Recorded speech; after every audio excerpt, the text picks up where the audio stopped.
Welcome back, y'all, to RV Garage Living.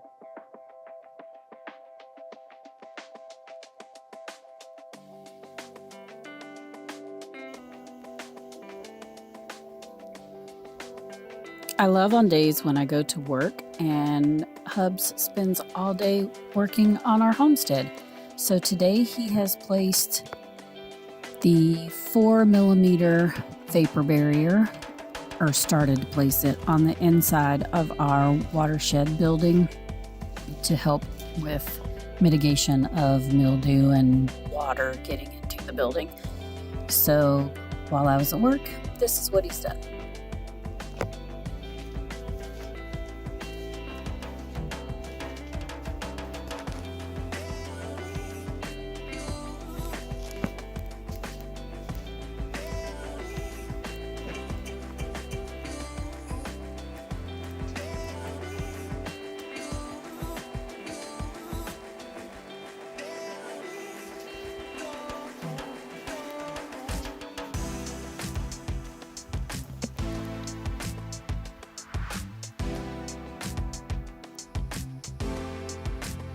As I walk around the building, because I like to come home and clean up the bits that Sean has missed, like screws or whatnot, on the ground around the work area. So on the back half of our powerhouse, so the south side of our powerhouse building, I noticed that the ladder was laying sideways. One, he does that for wind so it doesn't blow it over.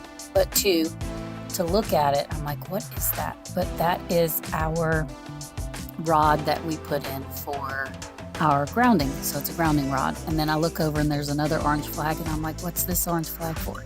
He's put in 2 grounding rods. So he pounded one in and the other one he will save for another day, because I'm pretty sure it was very time consuming and most definitely backbreaking.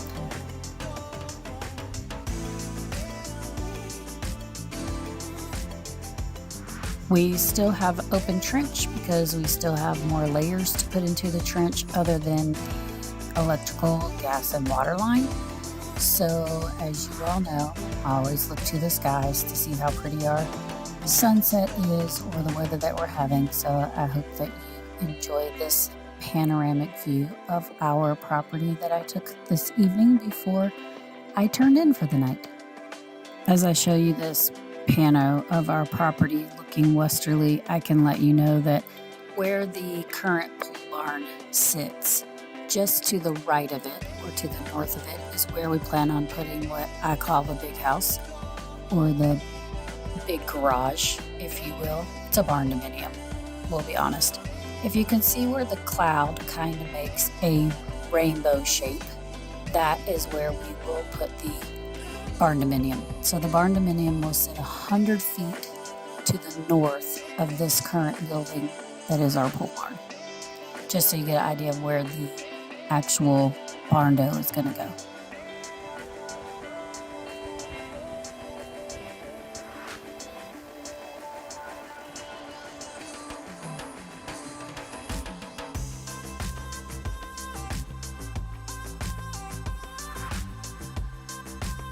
We will not start the barndominium until we get the powerhouse squared away, the watershed squared away, and the pole barn finished. So we want to finish and button up all of these projects to the fullest extent of finishing them off, putting in the exhaust fans, putting in the lighting, the electrical, putting in the water, making sure the in-floor heat works. We have to be out here for a season to figure out if that works or not. And then all of the trim and everything. Like, when we walk away from these 3 buildings, there will be no other work to be done. And then we can start the barndominium. It's been a long road, and it will be an even longer, maybe a shorter road. Maybe we're halfway there. No, we're not halfway there. We haven't prepped their land for the barndominium or anything. And then after that, we have landscaping to do and fencing. So we're doing good. We're on a good path. We're on a good time schedule for both of us to work full-time jobs and for him to work a different shift than me.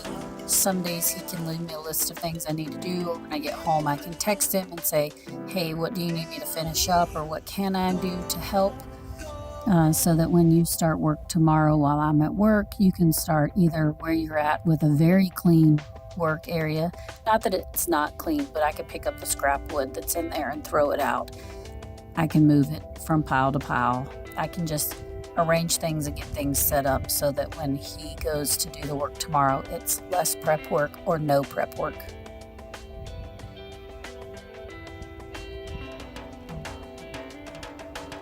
Just to give you an idea of a little bit more information, our property, like I said before, is the size of a rectangle.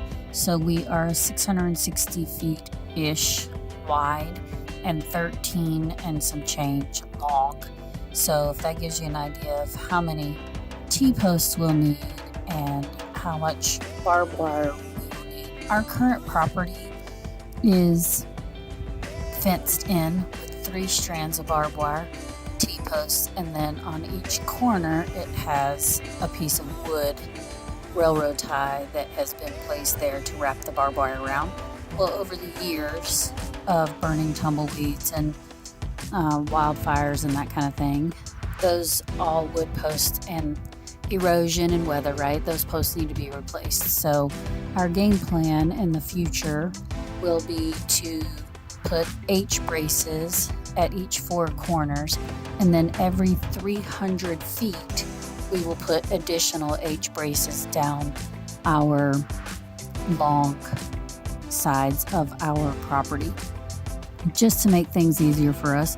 We only really plan on living on the front part of this property and possibly leasing the back 13 acres to a farmer or a rancher or something like that.